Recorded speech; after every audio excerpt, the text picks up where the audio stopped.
And welcome to From the Be All End, the Burnley podcast. This is the debrief for Burnley 0, Arsenal 2. A defeat for the Clarets, only their second league defeat in 18 months under Scott Parker at Turf Moor. Joining me, Andrew Greaves, to discuss Saturday's game against the Gunners, Justin Connelly, Nathan Rogers and Darren Bentley, the newlywed Darren Bentley, whose new wife, Nick, gave him a pass out to go to Turf Moor, watch the game and then get back to the honeymoon suite at a rather lovely local public house. I know what the highlight was. Was it the fact that the coaches weren't parked in the way when you were coming out of the ground, Daz? It's the fact that I got away 3 minutes early and got back all to the hotel by about 6 o'clock. That was the bonus. Excellent. Well, hope you had a fantastic day on Friday. Certainly the pictures we've seen on our WhatsApp group look like you had a brilliant day as well. Let's start by looking at the scoreline. Justin, I mean, we were a bit bullish, weren't we, in the kind of preview? Daz said he was warming to the challenge. I think we know he'd been on the wine the day before his wedding, but it kind of looking where we were this time and looking where we were last time in the Premier League, 2-0 this time, 5-0 last time. We'll talk about performances. There's a bit of a difference, isn't there, in terms of performance and scoreline? Is 2-0 kind of what you'd have marked down as passable? Yeah, I think so. I mean, to be honest with you, I came away from that game feeling a little bit less depressed than I should have, I thought, because I think that second half performance was a little bit heartening. But when you reflect on it, we've still lost 2-0. Could have been more, but for another sensational performance by our goalkeeper, could have been more. But you know, I think Arsenal are clearly the best side we've played so far this season. Probably the best side we will play so far this season. And yet, I got the sense that they were playing well within themselves, especially in that second half where they allowed us a little bit more of the ball. So yeah, it wasn't one of those. There were so many, defeats under Sean Dyche where we played a sort of really defensive formation and then we just conceded 2 goals and lost, and it was depressing. And it didn't feel like that to me. It didn't feel like I actually quite enjoyed the game. Quite enjoyed seeing some world class players putting in some world class performances. But I still have those alarm bells ringing from that Wolves performance in my head, and I didn't see anything on Saturday to allay those fears that I've got. Yeah, and Nathan, just picking up on that theme. I mean, you know, a lot of the talk in the preview was kind of, it's 2 wins on the bounce, but we weren't that good against Leeds. We were a bit under the cosh. As Justin pointed out, for a large part of that Wolves game, between the 30th minute and the 95th minute, we weren't brilliant. Arsenal did play within themselves, but do you take a little bit more heart from, the fact that we've not been on the end of a tubbing? It didn't run away with us. We were 2-0 down going into the break. It didn't become 3-4-5 like it did at City. Yeah.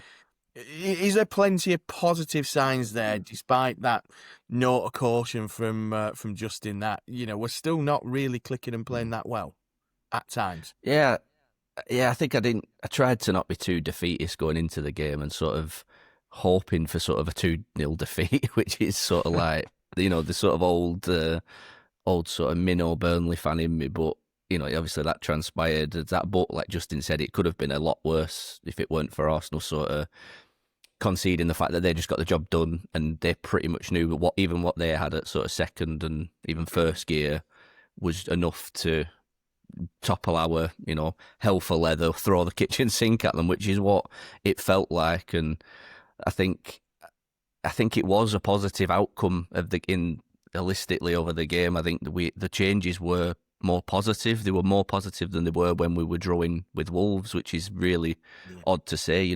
We had a lot of players come on with sort of an instruction of go and get the game. There was more of a freedom to it, and it sort of became, bingo alert time. That free hit, that second half became a free hit, and Parker just sort of said to the lads, go for it. We swapped away from the 5 at the back and we stepped on a little bit. And, if Arsenal were willing to concede that space, and we were maybe a bit more clinical, and a bit more sort of tuned in with the mishmash of players that we had on the pitch at the end. We had a real, conglomerate of players on there that hadn't even probably looked at each other in the eyes, let alone played with each other. It might have been a different story, but yeah, there's a lot. There's like I say, I walked away from the game more heartened than disheartened, which I think that's all you can ask for when you play arguably Europe's best team as it stands. If you look at form and performances, and they're just getting the job done, aren't they? Arsenal, they're just doing an old school Graham Taylor 1-0 to the Arsenal sort of vibe on it. They're just getting the job done, and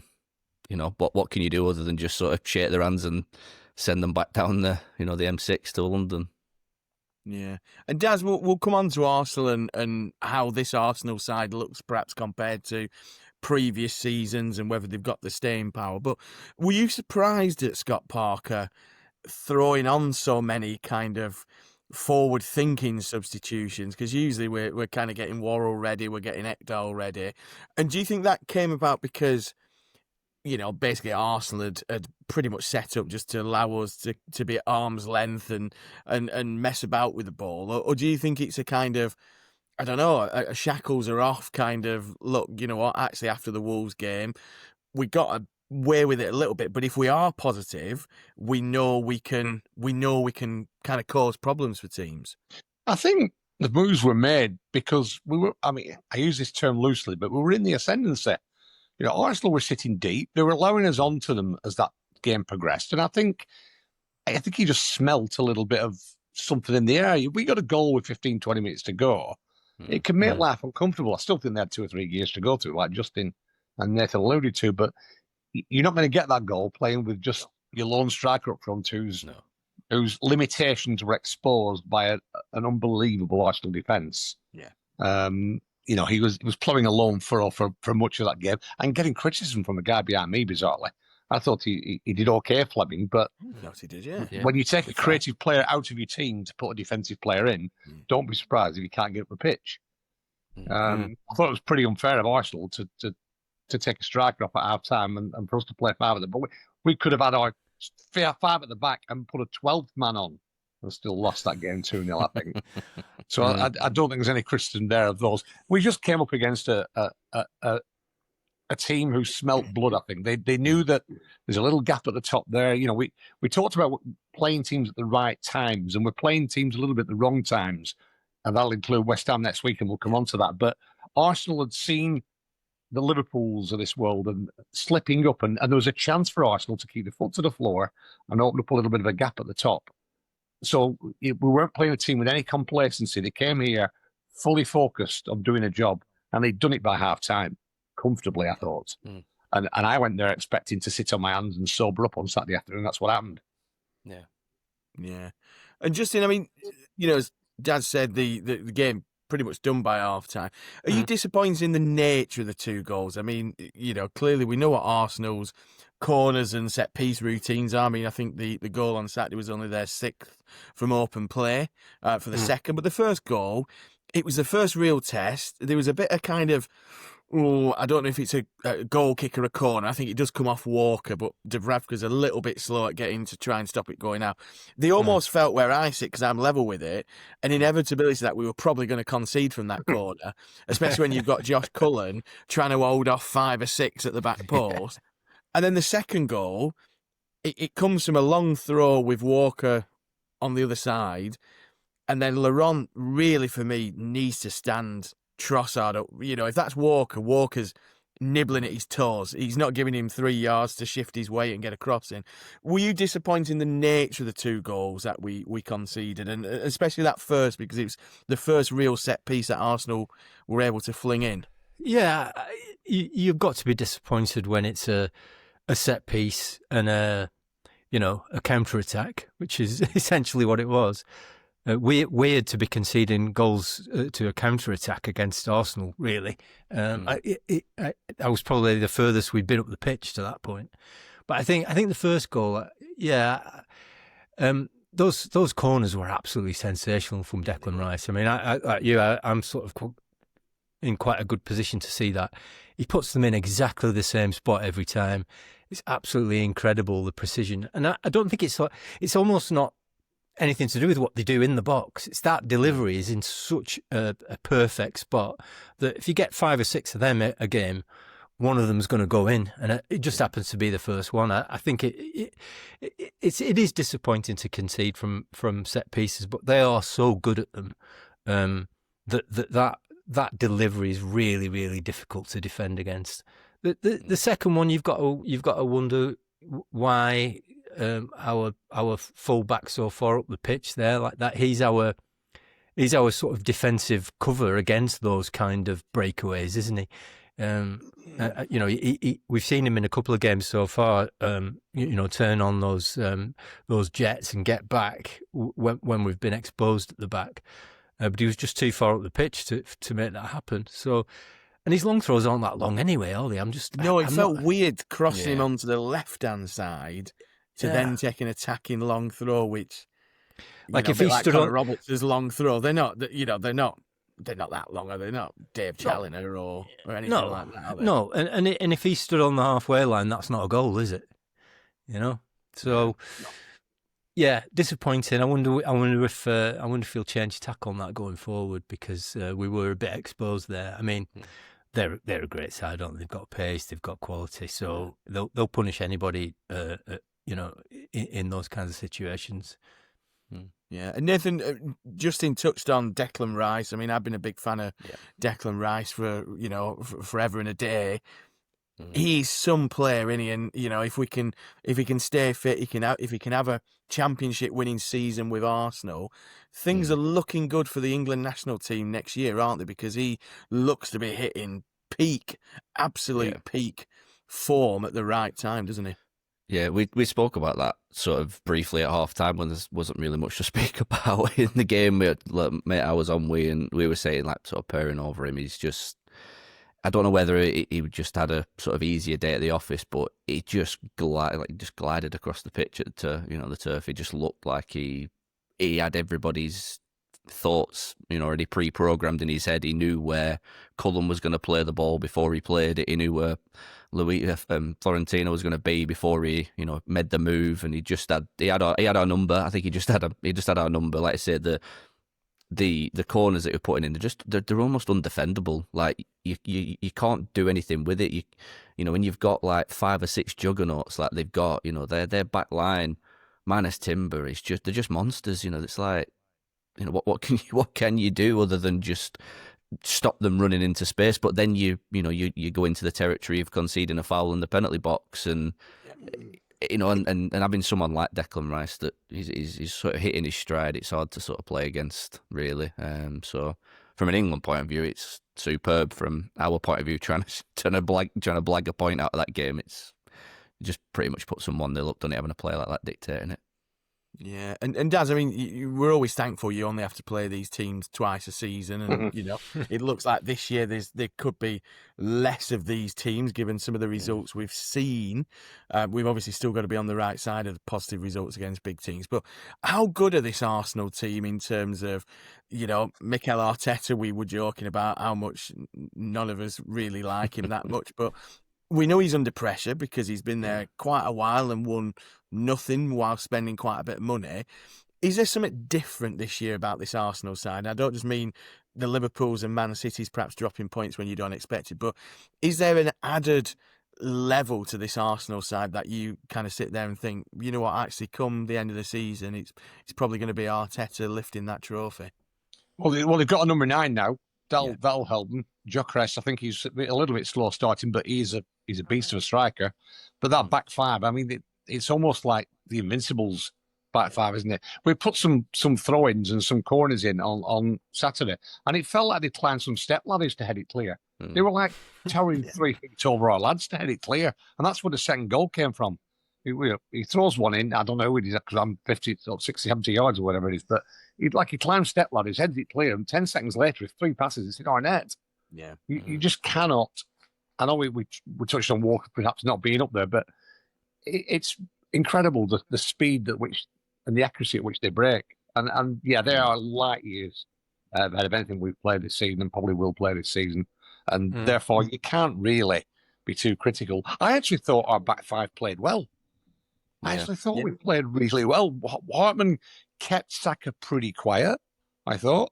Walker played his normal game. The two centre-backs were decent. The keeper played well. And we've still got spanked.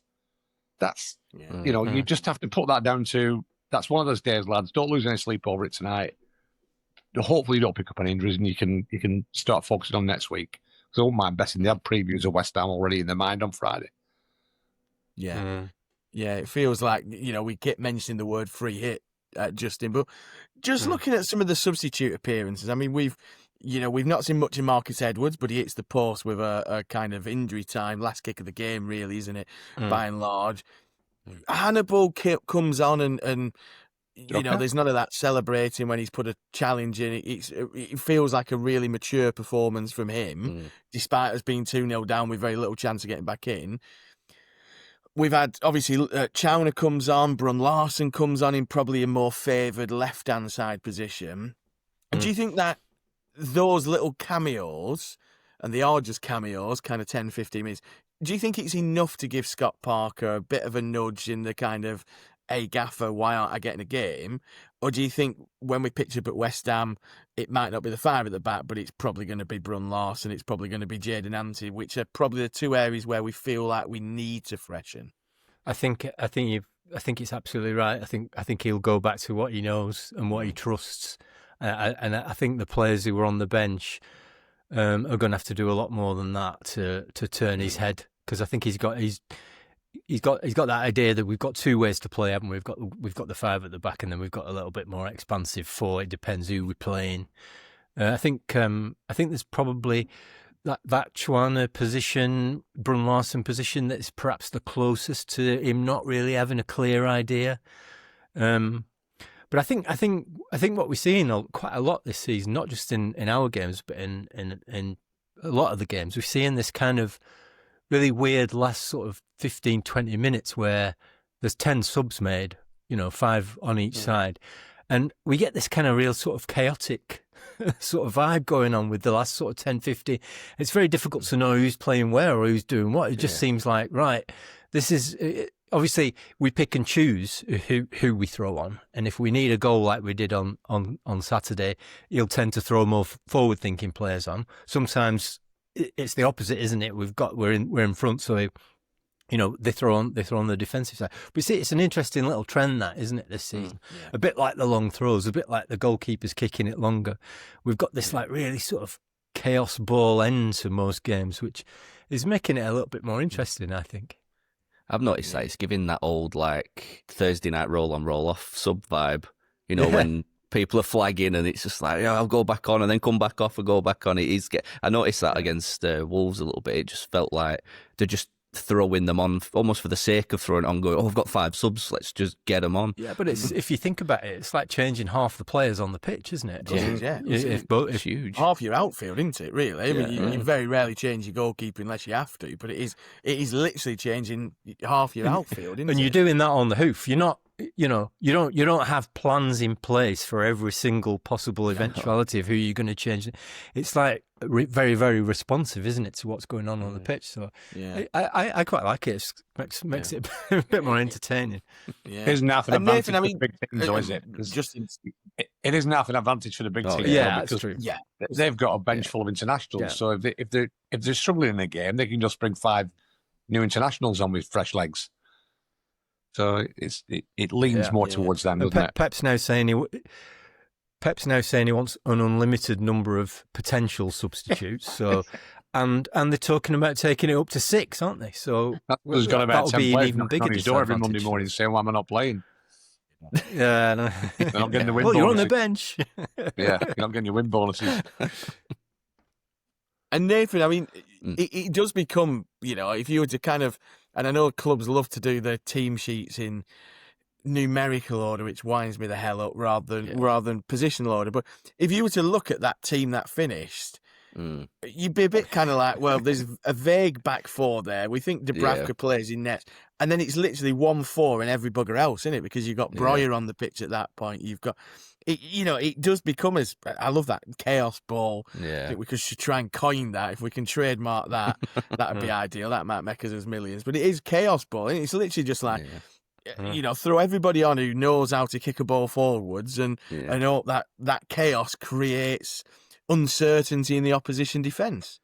Yeah, it might pay off one day because the opposition, I don't care how many analysts you've got, how many coaching teams, they can't plan for that scenario. Like when Marcus Edwards came on with like 20 minutes to go, I looked at my mate next to us like, Jesus, he's actually there's no playbook for this. I was saying with Brian, I was flicking through, go, what do we do?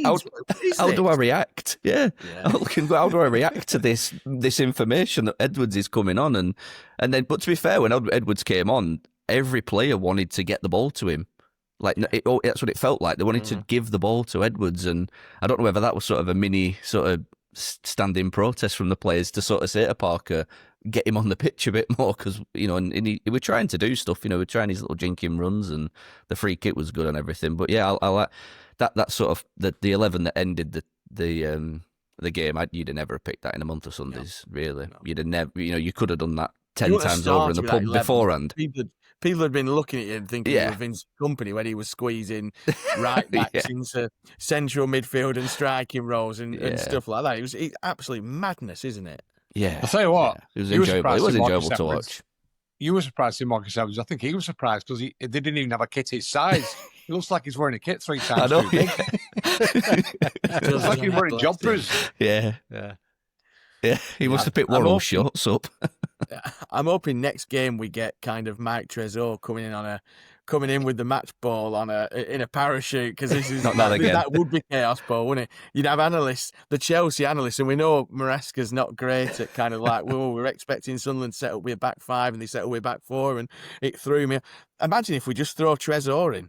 Yeah. That would really screw Chelsea over, wouldn't it, Daz? I mean, we put a lot of emphasis on analysis and, analysts, and kind of looking at, we'd have done it with Arsenal's corners. But do you think now teams are kind of, like Arsenal, kind of going, well, we know they're going to play a back 5. There was almost a bit of an element of surprise against Liverpool.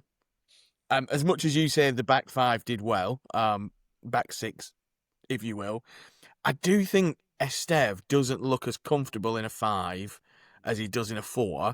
Yeah. Do you think the fact we've almost used the back 5 a bit too much now against the big teams? Do you think if we'd have gone with a 4, it might have kind of caused Arsenal a little bit of a... I'm not saying we wouldn't have got beat, but do you think teams now look at that and go, well, look, against us, against City, against Liverpool, against Chelsea, it's going to be that back 5, it's going to be Laurent dropping in, we think, or it's going to be an Ekdal dropping in.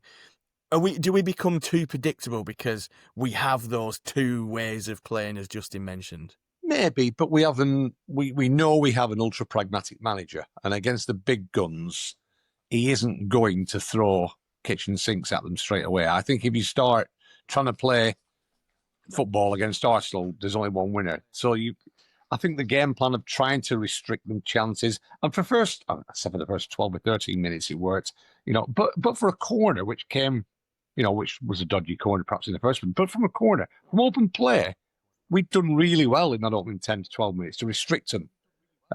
He still felt always was a chance going to come, but he's going to do that, isn't he? He's going to put a wall up in front of the keeper and hope that restricts the opposition as long into a game to keep you in it, to then perhaps make some positive substitutions later on. I don't see him changing that policy against the big guns, but it will be absolutely no surprise if we go back to a 4 next week and get a more attacking player on the pitch, because these are the sides that are our peers, that are our rivals, and that we feel we can have a go at.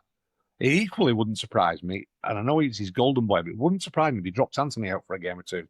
He looks to me like he just needs a break as Anthony. And he has got that plethora of wingers. So it wouldn't surprise me if he dropped Anthony. I don't think he will, because he's his golden boy, but it wouldn't surprise me if he was off the sheet next week. Yeah. And it becomes a big game next week, Justin. Obviously, as we're recording this, West Ham beaten Newcastle 3-1. It's still a 3-point gap. Goal difference means that unless we get absolutely walloped down at the City of London Stadium, we will remain outside of the relegation zone. But it kind of... Which way do you look at the West Ham win? Do you kind of go, well, they have to win at some point, let's get it out the way against Newcastle before they go back to being shit? Or do you look at it that kind of like, actually now does Nuno get a bounce on the back of that? It's a bit of a confidence builder for them, isn't it? Especially against a team like Newcastle, you would expect to go there and get a result. From our perspective, I don't know. I think Daz is right. We've got to go there and be a bit more aggressive, a bit more forward thinking. Still the same players. I think Nuno's a good manager, and I think he will improve them over time. But still the same players. The confidence there, even if it's been boosted a little bit by that result, is still going to be quite fragile. That I don't think it's a particularly good place to play for the home team down there if things start going against you in a game. I'd like to see him persevere with Anthony. I think Anthony's not had a great start to the season. He's had a couple of flashes here and there, hasn't he? But I think part of his problem is he's not getting the ball enough. We're not getting forward enough, and I think he's got he's our sort of best chance. I think to make progress against a side like West Ham. So I think we can't lose that game, can we? We're in that little mini league with those sort of 6 or 7 teams at the bottom at the moment. And every game against them really is a 6-pointer. So even if we come away from there with a point, I think that'll be good enough at this stage. But given their results up to now, I don't see why we shouldn't go down there and try and win it. Yeah. And it feels, Nathan, almost like the Wolves game. We were talking about kind of getting amongst them, upsetting the crowd. We know, we know how bad that crowd down at West Ham can be. I mean, there was the, Burnley players lifting kids out the stand when they were the kind of civil warfare going on a few seasons ago. We know it's not a good place to be you wouldn't want to be signing for West Ham, would you, with that crowd? If things aren't going well, and fans have got every right to do that. But it feels a bit like the Wolves game, doesn't it? I mean, they've obviously potted their manager this weekend as well, but Burnley going there and kind of putting them to the sword is going to get that crowd on the backs of the players, isn't it? Yeah, like I said, I think, I hope that West Ham sort of treat us with a bit of naivety, really. I hope they have got a lot of confidence after that Newcastle game, almost a false confidence. Them results happen now and then. Newcastle will always give.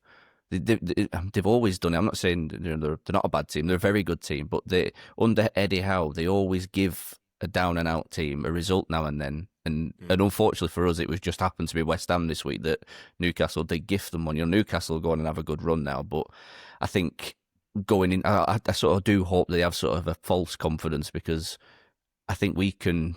I do think we could do a job on sort of a West Ham Nuno team. I don't think they lack much structure with them set of players. I think they're very reliant on sort of 1 or 2 creative players to do something, and I just don't think they're going to have enough to break us down. We've shown time and time again that we can hold our own and be sort of sturdy in the game, and all it'll take is it to be 0-0 at 70th minute, and that stadium will start turning. It always does. They were singing all the Bubbles song and all this at the end of the game today, and it was all sunshine and roses again. But it'll only take a 0-0, and we're sort of taking the joy out of the game, as it were, doing a Scott Parker away performance, and it'll start turning, and you might see the Wolves game as a bit of a blueprint and just get a smash and grab again, and see what we can do. But yeah, it's not a nice place to go, is West Ham, even just as a spectator. So I can't imagine how it is to play football on that pitch when you're so far away from the fans. So we just have to just play our game and get their own fans working against them, if you know what I mean. Yeah, I do always like to see the West Ham fans getting a bit mardy as well. Yeah. I mean, I'm a bit like, it was like that with Arteta, and Arteta wound me the hell up on Saturday watching his antics. He's like a shit Mourinho, isn't he, on the side running up and down. But I mean, West Ham, it's perhaps not the foregone conclusion that we think or we thought it might be. Wolves certainly looks a foregone conclusion, doesn't it? I mean, looking at their next run of fixtures, none of them look like good fixtures. Do you think the next kind of 2 or 3 games we're going to suddenly see? I mean, you mentioned that mini league of 7. It's been mentioned a mini league. Do we think that mini league perhaps then becomes 6 and 5 over the next couple of games, and that then settles for the rest of the season? I think the usual suspects are taking shape already. Sunderland, I still think will come back to the pack. Leeds are right down there with where I thought they would be. Everton have got a big game at Sunderland on Monday that might define their next few weeks, because if they can get a win there, that pulls them right away again. But if they get beat, they drag back into it a little bit. I just think, go back to West Ham, we're probably playing them at the worst possible time now. From 48 hours ago, looking forward to that and thinking we're playing West Ham at a perfect time. They will probably have been buoyed by the fact they had us at home next week, knowing that if they could beat Newcastle, there's a chance of back-to-back wins, and lift themselves away from it a little bit. So I think it probably helped them a little bit today, knowing they have us next week. So they'll definitely be confident, I think, on the back of that win. And like I said at the start of this pod, sometimes it's when you play teams, not who you play them, when you play them. And we're playing West Ham probably at the worst possible time now. And I've gone from sort of 48 hours ago thinking we go there and win and we plough on, to thinking I take a point now all day. Yeah, let's leave it there, chaps. Thank you very much for thank you very much, everyone, for joining us, Nathan, Justin, and Daz. Big trip to West Ham, as we've said, next Saturday. We'll be back later in the week with a proper preview of that, and kind of listening to what the managers have said in their pressers. And yeah, until we see you again, until you hear from us again, up the Clarets.